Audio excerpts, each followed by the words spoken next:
Boa noite, irmãos. Uma honra estar com vocês hoje, conhecendo esta igreja. A minha igreja é aqui pertinho. Minha igreja fica 10 ou 15 minutos daqui, mas eu nunca tinha entrado aqui. Primeira vez que eu entro nessa igreja. Sempre passei em frente, sabia onde era, sabia que estava aqui essa igreja, mas nunca tive oportunidade. E agora então, graças ao reverendo Alex e ao JMC, estou tendo a oportunidade de estar aqui com vocês e conhecendo também o seminário acerca do qual eu ouço falar muito bem e que eu tenho recomendado a muitas pessoas que perguntam para mim onde devem estudar teologia. E o seminário que eu tenho apontado, que eu tenho indicado para todas as pessoas que perguntam para mim onde estudar teologia é o JMC. Então hoje é uma alegria poder estar mais perto de vocês, acerca de quem tem ouvido falar tão bem ao longo dos anos. E vai ser uma alegria também, pela graça de Deus, poder compartilhar com vocês um trecho da palavra de Deus que trata da obediência do rei, que é o tema desta noite, ou desta palestra, de uma das palestras desta noite. E para falar sobre esse assunto, eu quero convidar vocês a abrirem a palavra de Deus, a Bíblia, na carta de Paulo aos Filipenses, num texto muito conhecido, especialmente dos seminaristas, que já estudaram Cristologia, certamente já no primeiro ano, e que vão aí acompanhar a leitura de Filipenses 2, versículos 5 a 11. Filipenses 2, de 5 a 11 é o nosso texto. É o texto que fala sobre a kenosis de Cristo, o autoesvaziamento, o esvaziamento de Cristo. E é com base nesse texto que nós vamos falar sobre a sua obediência, ou alguns aspectos da sua obediência. Diz assim Filipenses 2, de 5 a 11: Tende em vós o mesmo sentimento que houve também em Cristo Jesus, pois ele, subsistindo em forma de Deus, não julgou como usurpação o ser igual a Deus. Antes a si mesmo se esvaziou, assumindo a forma de servo, tornando-se em semelhança de homens e reconhecido em figura humana. A si mesmo se humilhou, tornando-se obediente até a morte, e morte de cruz. Pelo que também Deus o exaltou sobremaneira e lhe deu um nome que está acima de todo nome, para que ao nome de Jesus se dobre todo joelho, nos céus, na terra e debaixo da terra, e toda língua confesse que Jesus Cristo é Senhor, para a glória de Deus Pai. Vamos suplicar que o Senhor nos abençoe enquanto estudamos esse texto. Senhor Deus, obrigado por sua palavra. Obrigado pela palestra que já ouvimos, obrigado pelos desafios que ela representou em nossa vida, que ela não fique apenas na nossa lembrança, mas que ela produza transformações no nosso caminhar com o Senhor. Também pedimos por essa palestra agora, que o Senhor nos ajude, dando-nos um coração aberto, ajudando-nos a compreender a sua palavra e fazendo com que ela de alguma forma frutifique no nosso caminhar. Pedimos isso, sob a sua dependência, nós nos colocamos agora, em nome de Jesus, amém. Irmãos, carta de Paulo aos Filipenses, é importante que nós, antes que entremos no texto que está sob a nossa análise, é importante que nós façamos algumas considerações preliminares. A cidade de Filipos, é importante conhecer alguns aspectos acerca da cidade de Filipos, para que os irmãos compreendam a relevância desse texto para a igreja para a qual esse texto foi escrito.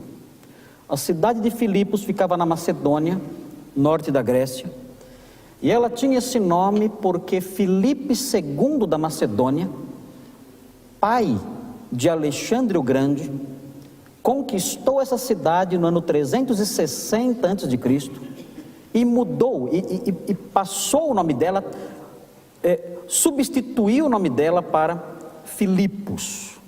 E era uma cidade muito importante, até porque ela ficava na rota de uma das principais estradas do lado das províncias a leste, do lado leste do Império Romano, a famosíssima Via Ignácia. Essa estrada existe até hoje, inclusive com partes dela bem calçadas, até mais conservadas do que a Fernão Dias, que eu pego todo dia, vai para casa. que mostra que a habilidade dos romanos para construir estradas era insuperável, né? Não superaram até hoje. E por estar situada nessa estrada, na Via Egnátia, essa cidade era uma cidade próspera, uma cidade que adquiriu um status muito importante. E nos tempos romanos, ela foi elevada à condição de uma colônia romana, e por causa disso as pessoas que viviam nessa cidade, especialmente oficiais romanos e soldados romanos, essas pessoas desfrutavam do jus italicum.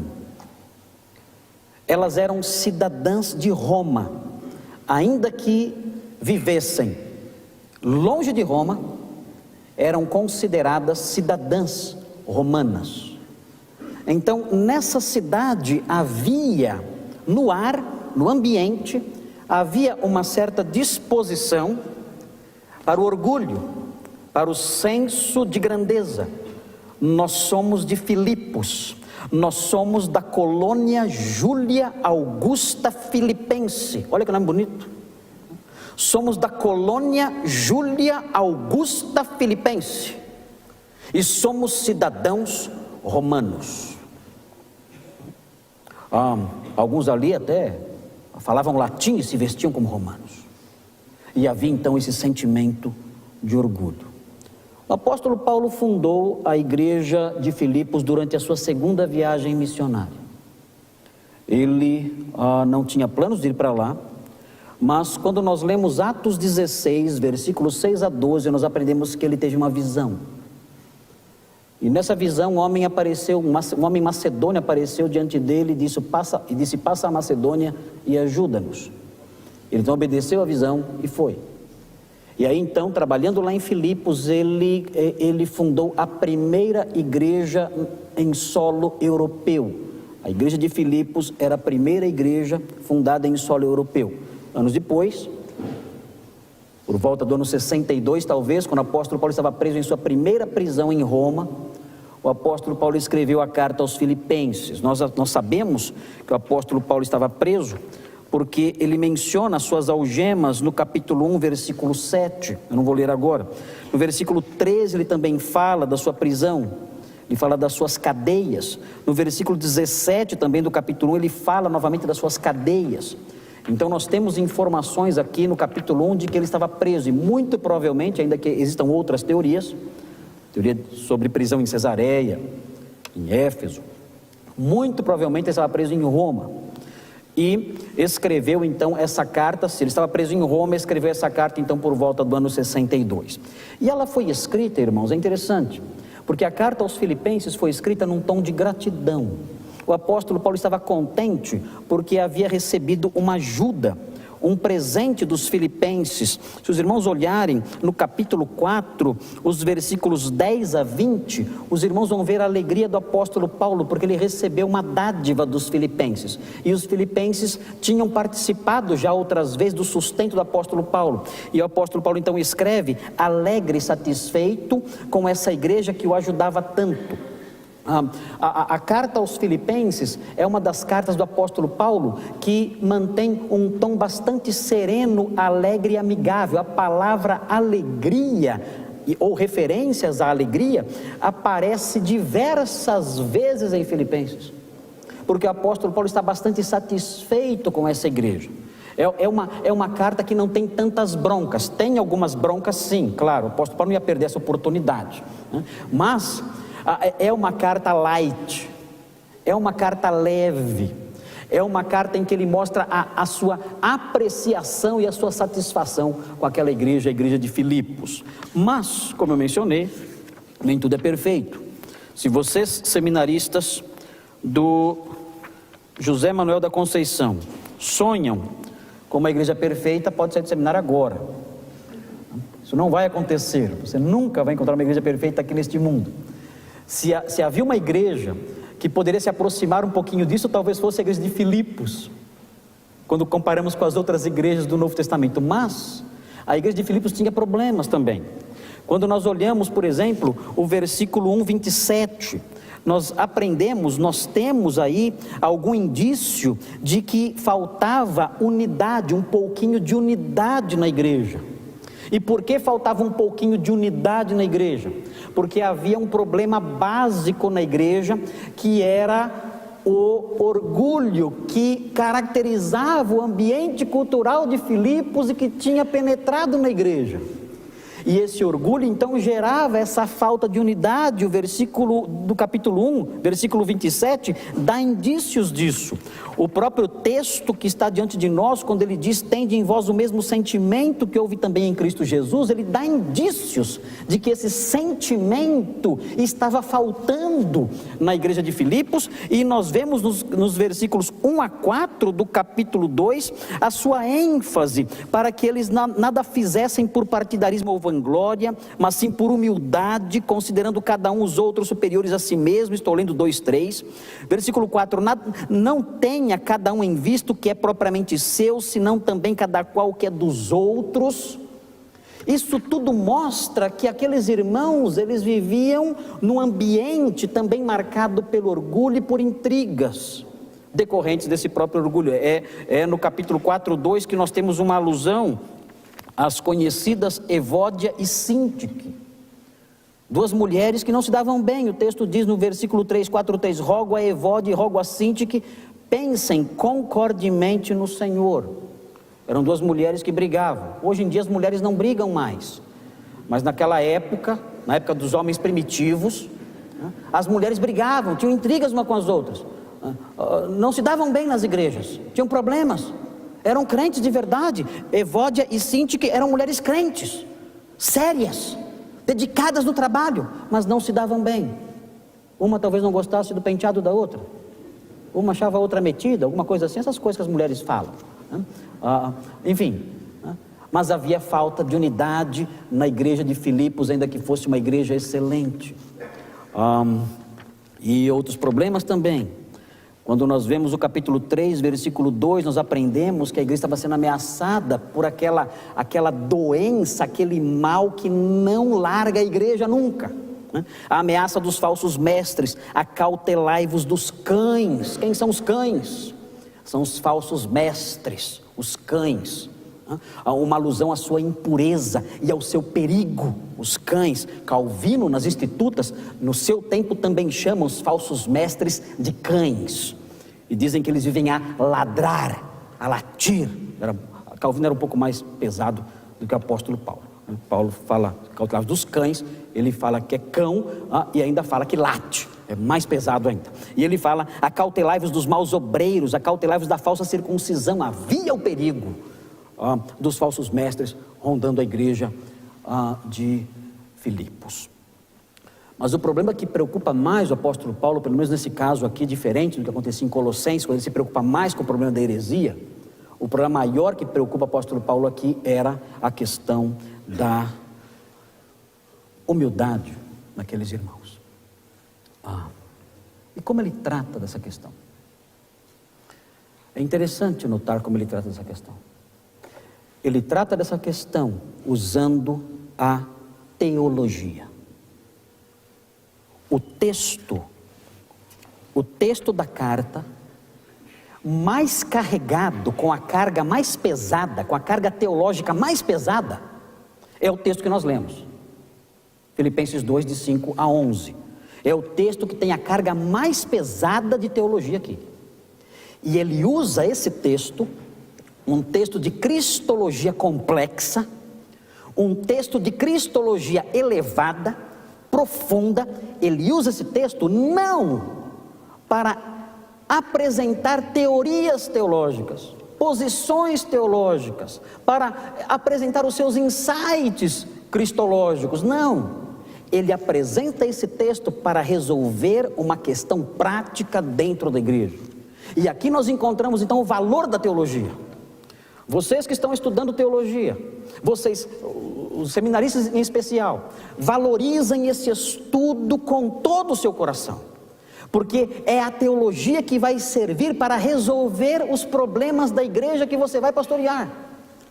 Se você não conhecer teologia, você não terá ferramentas para solucionar os problemas da sua igreja. Você será como um engenheiro que não sabe fazer cálculos e vai seguir suas intuições, vai tirar suas medidas e fazer os seus cálculos no olho. E o que vai acontecer com o edifício que você construir? Vai desabar. Muitos pastores dizem assim: eu sou pastor, não sou teólogo. Essa é uma das frases mais tolas que alguém pode dizer. Se você não é teólogo, você não pode ser pastor. É impossível. Nós temos que gastar anos e anos formando pastores. Eles conheçam teologia, para que possam pastorear com qualidade, para que possam solucionar os problemas das suas igrejas locais, das suas comunidades locais, com ferramentas verdadeiras, não através das suas intuições pessoais, daquilo que eles acham que deve funcionar. Não. Paulo percebeu na igreja de Filipos um problema prático: intrigas, brigas, orgulho, divisões. E ele tenta resolver esse problema usando a cristologia. A cristologia não servia para ele apenas para debater, como aconteceu na igreja antiga, os grandes debates cristológicos, ainda que tenham grande importância. Nós não podemos perder de vista o seu aspecto vivencial, o seu aspecto prático, o seu aspecto aplicativo. Paulo fez isso, e quando fez isso, ele escreveu esse texto. E ao escrever esse texto para lidar com essas questões, ele deixou transparecer no texto 3 verdades acerca da obediência de Cristo. E esse é o nosso tema: a obediência do rei. Quando Paulo escreve esse hino cristológico, e é isso que o texto é um hino cristológico, é uma poesia. Muitos dizem que talvez não tenha sido Paulo que escreveu, mas ele usou material pré-existente ou material extra-bíblico. Se isso aconteceu ou não, isso não fere a doutrina da inspiração bíblica. A doutrina da inspiração bíblica admite o uso de material extra-bíblico. Vocês veem exemplos disso no Novo Testamento, os escritores usando material extra-bíblico para compor a palavra de Deus. Não tem problema, a supervisão do Espírito Santo admite que isso seja feito de forma inerrante, infalível.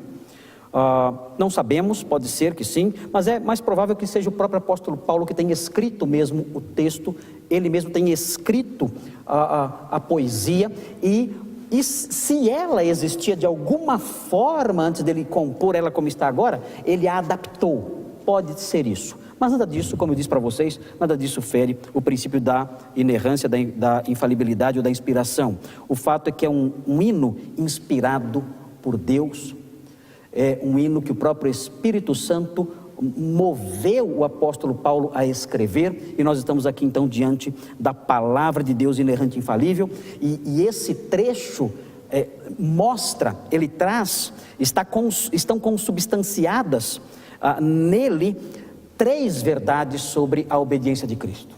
E eu gostaria que vocês me acompanhassem na medida em que nós formos detectando essas verdades. Nós temos quantos minutos? 40 minutos? 30 minutos? Não sei.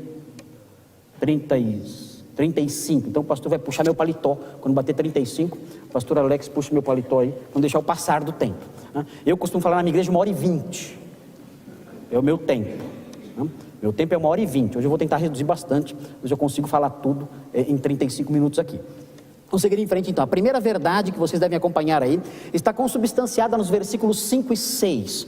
Prestem atenção na primeira verdade, é a seguinte: a obediência humilde de Cristo foi precedida por uma disposição sacrificial. Vou repetir. A obediência humilde de Cristo foi precedida por uma disposição sacrificial. Prestem atenção no que diz o texto, observem. O texto diz assim: tende em vós o mesmo sentimento, o sentimento que houve em Cristo Jesus. Na realidade, essa tradução, traduzido aqui como sentimento, não expressa exatamente o que o texto está dizendo. O verbo fronel, que é usado aqui na forma froneite, eu posso falar assim para vocês, porque são seminaristas, vocês entendem o que eu estou falando. Esse verbo dá a ideia de disposição mental, pensamento.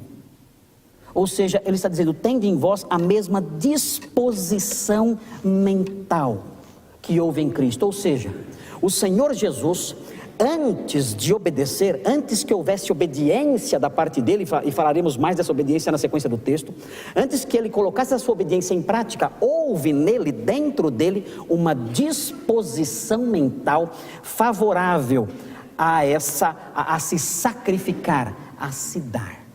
A obediência humilde de Cristo foi precedida por essa disposição mental de se sacrificar. Há outros tipos de obediência. Os pais que têm em casa sabem que nem toda obediência ela é acompanhada de uma disposição mental favorável. Os filhos obedecem, mas obedecem de má vontade. E a obediência de má vontade, ela mais irrita o pai do que deixa o pai satisfeito. O pai até fala, quer saber? Deixa que eu faço, vai embora. Esse tipo de obediência, ainda que surta algum fruto, ainda que tenha algum resultado, é na realidade uma obediência que ofende, é obediência ofensiva. Ela não é acompanhada de uma disposição de coração. Mas o que nós vemos aqui no nosso rei, na beleza do nosso rei, na beleza do rei expressa em sua obediência, é a existência dessa disposição favorável ao sacrifício, essa disposição mental voltada para a humilhação e o sacrifício. O texto continua, tende em vós o mesmo sentimento que houve também em Cristo Jesus, pois ele, e aí vem um trechinho curioso, o texto diz, pois ele, subsistindo em forma de Deus, note bem, Deus não tem forma, ainda que a palavra aqui seja morfé, Deus não tem forma. A palavra forma aqui, ela deve ser entendida como posição, ainda que ele ocupasse a posição de Deus, ou pode ser entendida como natureza. Essa palavra aparece novamente no versículo 7, o texto diz que ele assumiu a forma de servo, é exatamente a mesma palavra, e aí dando a entender então que ele assumiu a posição de servo, ou a natureza de um servo. O Senhor então, ele subsistindo em forma de Deus, ou existindo nessa natureza divina, e aí vem agora o conteúdo dessa disposição mental. O que havia na sua mente que o levou a obedecer? É importante que nós saibamos o que havia em sua mente que o levou a obedecer. O texto diz, ele não julgou como usurpação o ser igual a Deus. Era isso que havia na sua mente. A sua disposição mental tinha um conteúdo. E que conteúdo era esse? Ele não julgou por usurpação ser igual a Deus. Essa tradução da Revista Atualizada, ela não deixa as coisas muito claras para nós. O que significa isso? Não julgou como usurpação. Na realidade, o significado disso é o seguinte: ele não julgou que ser igual a Deus era algo a que ele devia se apegar para seu próprio benefício. Vejam a sua disposição mental prévia. Ele não julgou que deveria se apegar à sua posição divina, se apegar a isso para extrair disso benefício próprio. Essa é a disposição mental que precedeu a obediência do rei. Veja o 2,4, como isso tem que estar presente para que haja paz na igreja. O texto diz, não tenha cada um em vista o que é propriamente seu. Veja, não se apegue àquilo que você considera seu privilégio. É a atitude que teve Cristo, ele não se apegou à sua posição de glória divina. Ele não fez isso.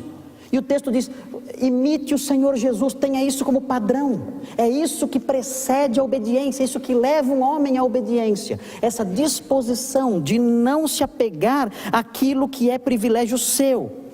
Você vê um exemplo disso no capítulo 2 ainda, nos versículos 19 a 21. Veja o que diz o texto, acompanhem na sua Bíblia. É um pastor aqui, é o exemplo de um pastor, o pastor Timóteo. Veja o que ele faz.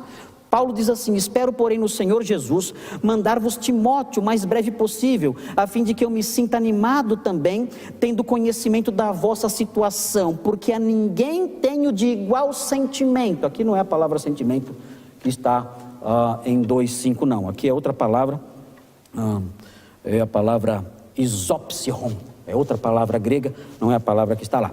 Porque a ninguém tenho de igual sentimento, que sinceramente cuide dos vossos interesses. Vejam, Timóteo, ele tinha essa disposição mental de cuidar dos interesses dos outros, se desapegar dos seus privilégios. Aí o apóstolo Paulo mostra o contraste de Timóteo com outros mestres. Ele diz: pois todos eles, os mestres falsos, buscam o que é seu próprio e não o que é de Cristo Jesus. Ele mostra aqui o exemplo de alguém que tinha essa disposição como a de Cristo, de não se apegar aos seus privilégios. E essa disposição mental, ela antecede a obediência.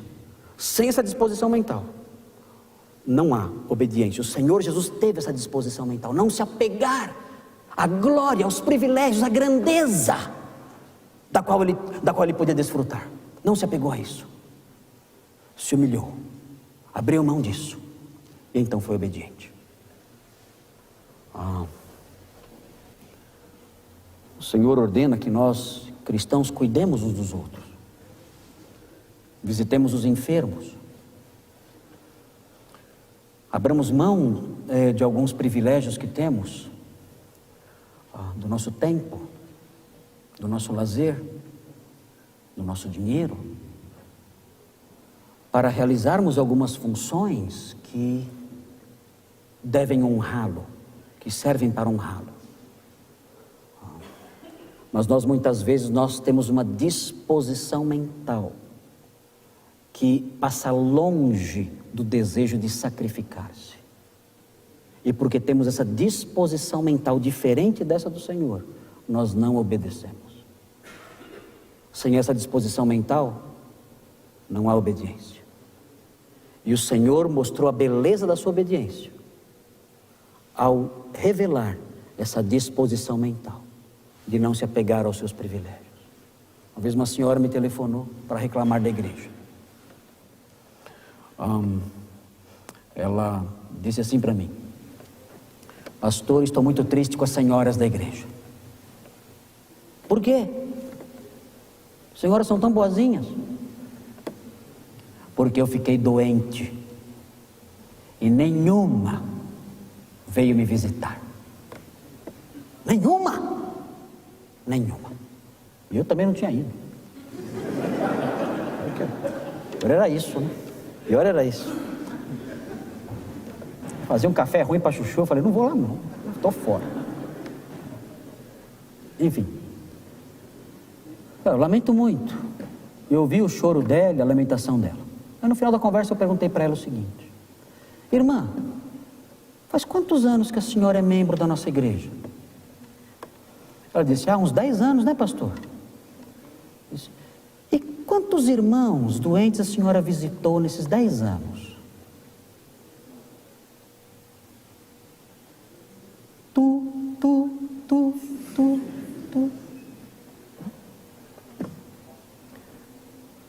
Na verdade ela disse: pastor, eu não visitei ninguém. Falei: então minha irmã, essa bronca serve para a senhora também.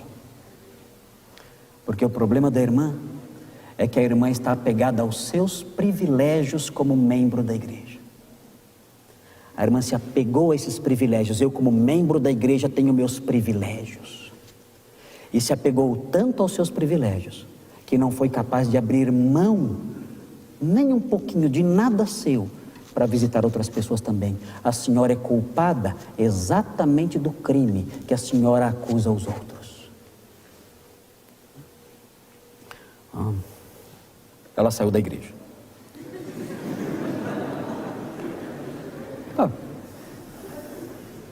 Fazer o quê? Não consigo agradar todo mundo, Ok. Essa é a primeira verdade. Versículos 5 e 6. A obediência humilde de Cristo foi precedida por uma disposição sacrificial. Cristo, na sua mente, não julgou que os seus privilégios divinos era algo a que ele deveria se apegar. Mas a segunda verdade, acompanhe aí, anote aí. A segunda verdade está consubstanciada nos versículos 7 e 8. Acompanhe aí na sua Bíblia. E os versículos 7 e 8 dão ensejo a que nós pronunciemos a seguinte verdade: a obediência humilde de Cristo foi manifesta numa humilhação extrema. A obediência humilde de Cristo foi manifesta numa humilhação extrema. Vamos caminhar. Veja o que diz o texto. Versículo 7, o texto diz: antes a si mesmo se esvaziou. O que significa esvaziar-se?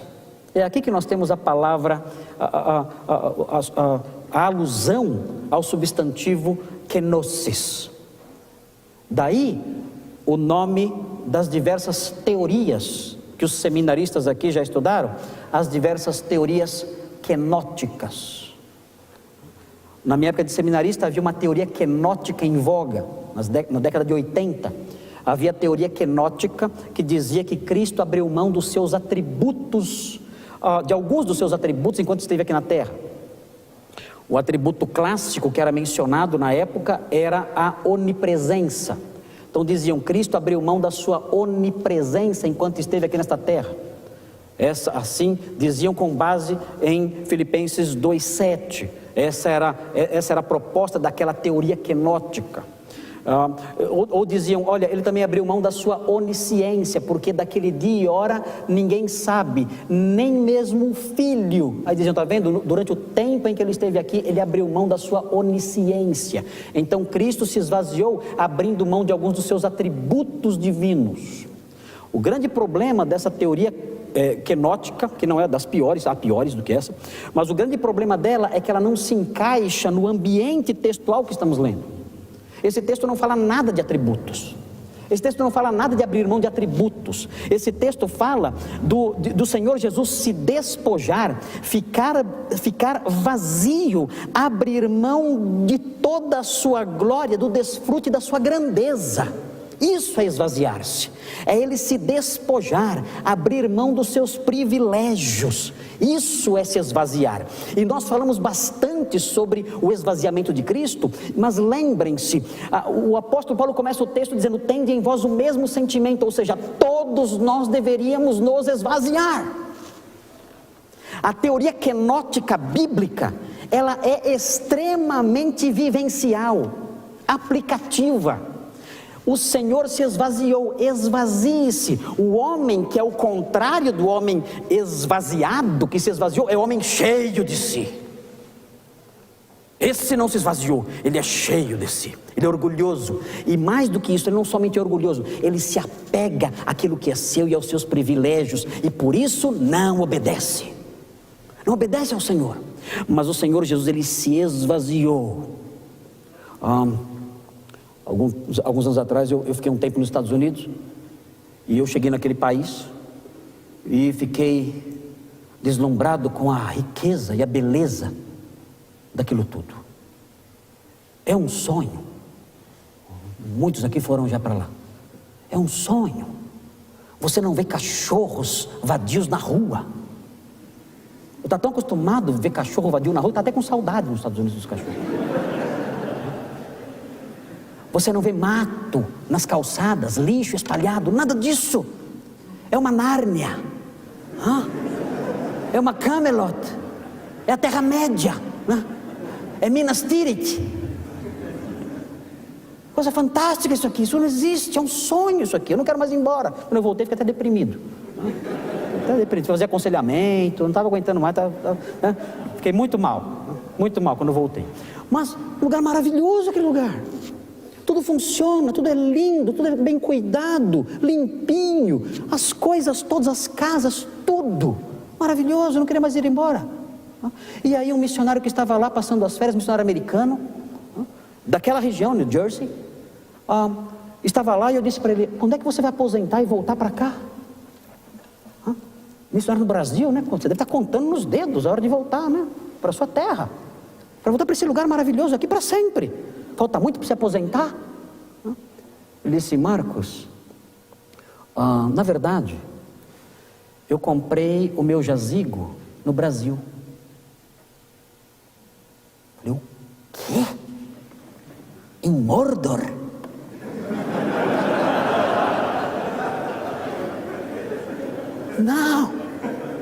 Não pode ser verdade isso.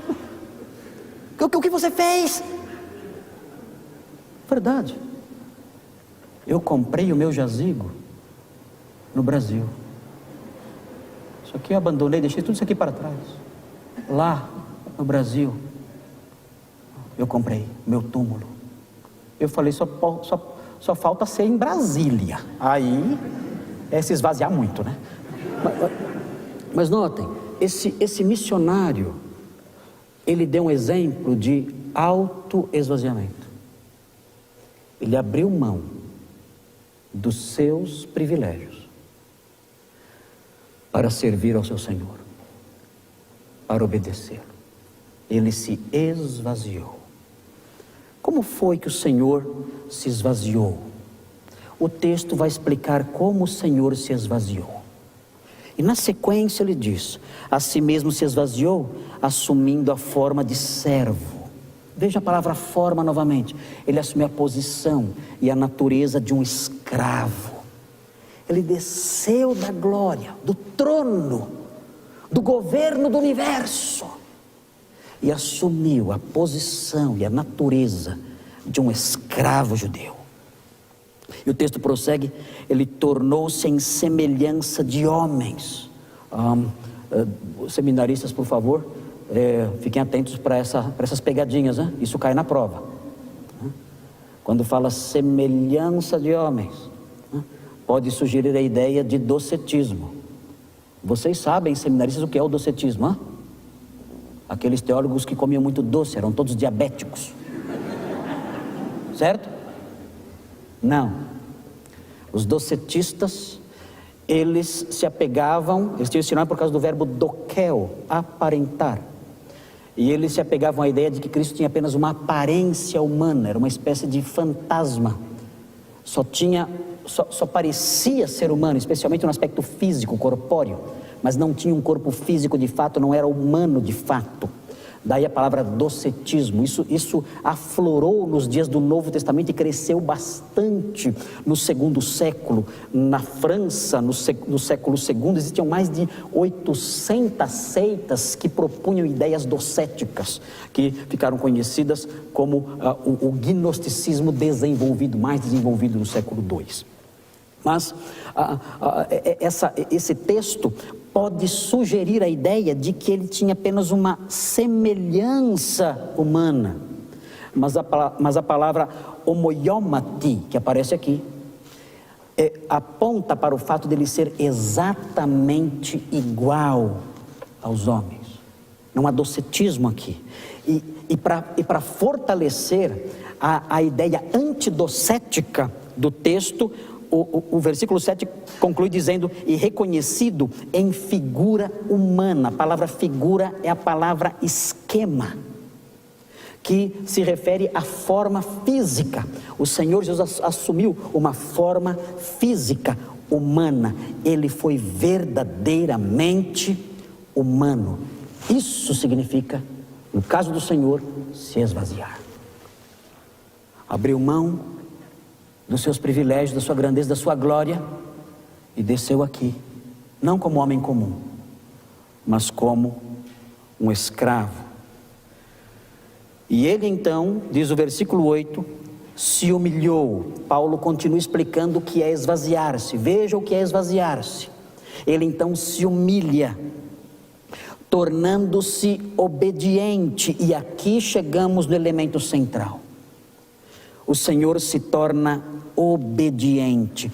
A obediência como sendo um dos fatores centrais no autoesvaziamento. Se você quiser se autoesvaziar, como Paulo ensina, não basta ser humilde, tem que ter uma obediência humilde e uma humildade obediente. E vejam a sequência. Agora, quando nós chegamos no versículo 8, nós nos deparamos com uma escada.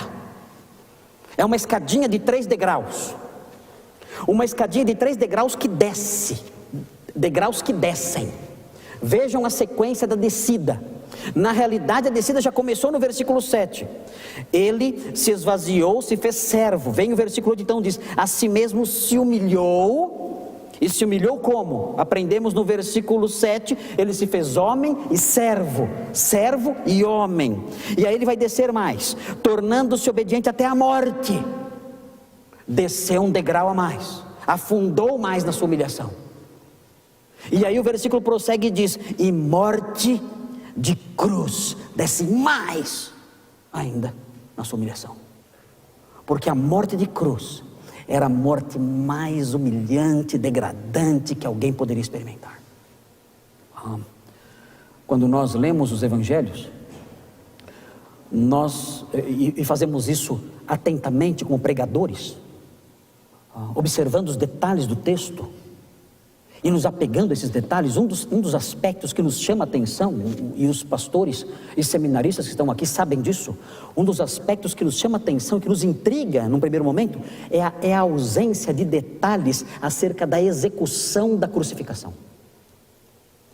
A execução do Senhor. Não há muitos detalhes. O texto diz que ele foi crucificado. E aí começa a falar de coisas ao redor ali da cruz, eventos que aconteceram ao redor ali da cruz. Não dá detalhes da execução. Por que isso acontece? Os escritores antigos eram extremamente lacônicos quando tratavam da crucificação. Por quê? Muito simples. A crucificação era uma morte tão degradante e horrenda que as pessoas não gostavam de falar dela. Se alguma família tivesse um membro dela que tivesse sido crucificado, elas evitavam dizer isso. Elas diziam: olha, ele morreu, ele foi executado pelos romanos, mas evitavam dizer: ele foi crucificado. Tamanha a vergonha e o horror dessa morte. Eu poderia descrevê-la em alguns detalhes, mas isso não seria muito elegante aqui, e também o tempo não permitiria. Se você quiser ter uma noção do que era uma crucificação, entre no site da nossa igreja, www.igrejaredenção.org.br, e procure a palestra A Crucificação de Cristo, do médico, cientista e evangelista Leandro Boer. Ele vai dar detalhes da crucificação e você vai ver o que ela é. Mas as pessoas naqueles dias evitavam até mesmo falar a palavra crucificação. Tamanho horror que ela evocava. Lembra um pouquinho o modo como os nossos pais, os nossos avós, se referiam ao câncer. Na minha época de criança, que não faz tanto tempo assim, a minha mãe, ela não falava a palavra câncer. Ela falava: tal pessoa está com uma doença feia. Ela está com uma doença ruim. Ela não dizia a palavra câncer, porque essa palavra causava certa repugnância nas pessoas. Assim também era com a crucificação. Então nós vemos aqui nesse texto, no versículo 8, esse degrau. O Senhor vai descendo os degraus da humilhação, até a humilhação máxima que um homem poderia experimentar. Ele sai da exaltação máxima, como ninguém jamais provou, e experimenta a humilhação máxima, como ninguém aqui jamais provará, jamais poderia provar. E o texto então diz que ele foi obediente. Note bem, o que significa nesse texto a palavra obediente? Ele foi obediente até a morte. O que significa ser obediente aqui nesse texto? Claro, o Senhor Jesus foi obediente à lei de Deus. O Senhor Jesus cumpriu toda a lei de Deus. Ele foi obediente em cada detalhe da lei de Deus. Mas não é dessa obediência que o texto está falando. Esse texto está falando da obediência de Cristo no cumprimento das suas funções messiânicas. Atentos para isso. Cristo foi obediente no cumprimento de suas funções messiânicas. E ele foi obediente até a morte, porque entre as suas funções messiânicas estava a tarefa de dar a sua vida como propiciação pelo pecado. E ele então assumiu essa função. E sendo o Messias, ele obedeceu aquilo que estava imposto sobre ele na função que ele estava desenvolvendo. E morreu então em nosso lugar. É importante saber isso, porque os seminaristas aqui certamente vão enfrentar uma outra pegadinha. Em Hebreus, no capítulo 5. Em Hebreus 5, 8 e 9. Veja o que diz o texto. O texto diz assim: embora sendo filho, aprendeu a obediência pelas coisas que sofreu. Alguém pode pensar, então Jesus era desobediente e aprendeu a obedecer depois de sofrer bastante. É isso? Embora sendo filho, aprendeu a obediência pelas coisas que sofreu. Ele era um filho rebelde. Mas, como já diz a Bíblia, quem não vem por amor, vem pela dor. Não, a Bíblia não diz isso? Não, né? Dizem que diz. Mas ele sofreu e aprendeu a obediência. E aí então, os seminaristas ficam com o cabelo em pé na hora das provas, por causa de texto como esse aqui. Mais uma vez, esse texto aqui de Hebreus 8, assim como o texto de Filipenses, fala do crescimento de Cristo no cumprimento de suas funções messiânicas. Essa é a obediência de que fala aqui. Cristo cresceu no cumprimento de suas funções messiânicas. Aprender a obediência significa que ele teve uma experiência vivencial de ir cumprindo seus deveres como Messias até o ponto de completar essa tarefa e ser o Messias perfeito do ponto de vista funcional. É isso que significa esse texto, versículos 8 e 9 do capítulo 5. O Senhor fez isso, foi obediente na realização das suas funções. E nós vemos esse mesmo exemplo no versículo 30. Um pastor que realizou a mesma coisa. Vejam o versículo 30, falando sobre Epafrodito, que era pastor em Filipos. O texto diz: visto que por causa da obra de Cristo, Epafrodito chegou às portas da morte. Vejam, obediência no cumprimento das suas funções, uma obediência que o leva até as portas da morte, e se dispor a dar a própria vida para suprir a vossa carência de socorro para comigo. Um pastor que imitou Cristo, sendo obediente não só aos aspectos morais da palavra de Deus, mas sendo obediente àquilo que diz respeito ao seu chamado ministerial. O trabalho pastoral, seminaristas queridos, muitas vezes envolve tarefas que temos que obedecer como pastores. O Senhor nos deu para realizá-las, deveres que envolvem humilhação. Quando nós pastores vamos a um hospital visitar um doente, muitos médicos e enfermeiras nos tratam como pessoas que estão ali atrapalhando, realizando um trabalho inútil. E nós sentimos o desprezo, a zombaria velada, a irritação de pessoas que olham para nós como que dizendo: vocês estão aqui nos atrapalhando, nós estamos fazendo um trabalho útil e vocês estão aqui realizando trabalhos inúteis, fazendo a gente perder tempo. Nós percebemos o desprezo e a humilhação quando realizamos os nossos trabalhos. Você, seminarista, está disposto a ser obediente à obediência ministerial, assim como o Senhor, e ser obediente ao ponto de ser humilhado? O Senhor Jesus foi obediente no seu ministério, no cumprimento das suas funções messiânicas, e foi humilhado porque foi obediente até a morte. Muitas vezes, quando cumprimos nossas funções pastorais dentro da igreja, somos humilhados pelas nossas próprias ovelhas. Quando temos que admoestá-las, discipliná-las, somos humilhados e desprezados por elas, porque cumprimos a nossa função. Muitos pastores covardes deixam de cumprir a sua função para não serem humilhados e desprezados. E se essa é a disposição que há no seu coração de fugir da humilhação e do desprezo no cumprimento de suas funções, saia do seminário, você está no lugar errado. O pastorado é para homens corajosos, para homens que cumprem a sua função, mesmo que isso tenha um preço alto, o preço da humilhação. Alguns anos atrás, poucos anos atrás, recebi a notícia através de um pastor coreano, amigo meu, pastor que nasceu na Coreia do Norte, diferente da Coreia do Sul, que é onde o evangelho é conhecido. A Coreia do Norte o evangelho é proibido. E ele falou, ele é da Coreia do Norte, ele recebeu a notícia de que uma empreiteira estatal, claro, tinha que ser estatal, abrindo uma estrada, encontrou, enquanto abria um túnel, encontrou uma igreja subterrânea. E imediatamente os funcionários tiveram que comunicar às autoridades. E o pastor foi preso. O pastor foi preso no cumprimento dos seus deveres, em meio à sua obediência ministerial. E a ordem das autoridades foi a seguinte: passem sobre ele com o rolo compressor. E foi assim que ele morreu, esmagado. É dessa obediência que Paulo fala aqui.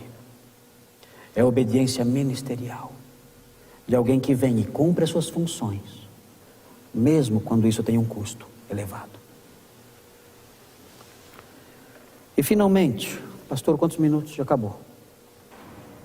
Mais um minuto? Mais um minuto. Não vou chegar a 1h20. A obediência humilde de Cristo foi galardoada com exaltação. Eu gosto mais dessa parte. A obediência humilde de Cristo foi galardoada com exaltação. Os versículos 9 a 11 mostram isso. Pelo que também Deus o exaltou sobremaneira e lhe deu o nome que está acima de todo nome. Alguns dizem que esse texto de Filipenses é um texto em V. Como assim um texto em V? Por quê? Alguns já acertaram já. Eu vi você fazendo o gesto aí. É o texto em V. O texto desce e depois sobe. J.H. Merle d'Aubigné, um grande historiador da Reforma Protestante, disse que a trajetória da igreja deve ser semelhante à trajetória do seu Senhor. Da manjedoura para a cruz.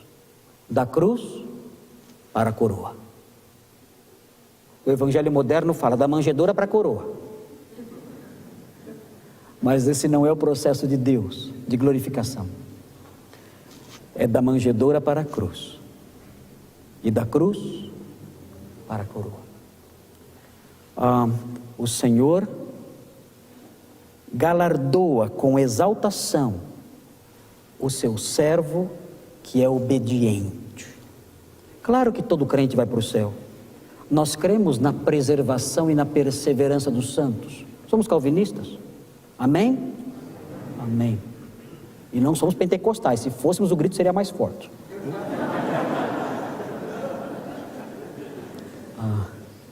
Nós cremos que uma vez salvos para sempre. Mas nós cremos também que o Senhor irá exaltar o seu servo que lhe obedeceu com humildade e com desprendimento. O Senhor desceu ao mais profundo abismo da humilhação, mas o Senhor o elevou e o exaltou ao mais alto posto de glória. Ele deu um nome acima de todo nome. Nós não temos que nos preocupar com o nosso nome. O Senhor é o administrador da posição dos nomes. Ele coloca os nomes na posição que Ele quer. Nós temos que nos preocupar em diminuir o nosso nome. Considere o outro superior a si mesmo, disse Paulo no comecinho do capítulo 2. Considere o outro superior. Diminua o seu nome. O Senhor é quem administra os nomes e coloca um sobre o outro. E Ele fará isso com seus servos um dia. Porque o próprio texto de Filipenses, no capítulo 3, versículos 20 e 21, diz que mesmo que haja uma humilhação presente aqui agora, Mesmo que a nossa obediência, imitando o Senhor, seja uma obediência que nos humilhe, ela será galardoada um dia, e de uma forma especial. Pois a nossa pátria, diz 3:20, está nos céus, de onde também aguardamos o Salvador, o Senhor Jesus Cristo, o qual transformará o nosso corpo de humilhação, para ser igual ao corpo da sua glória. A obediência humilde será galardeada de forma especial, com exaltação. Queridos, essa era a palavra que eu tinha a lhes dar nesta noite. Que Deus os abençoe, imitando o Senhor, na obediência humilde. A obediência humilde que é precedida por uma disposição mental sacrificial. Na obediência humilde que se manifesta em humilhação extrema. Na obediência humilde que será galardoada com exaltação. Que Deus abençoe. Amém.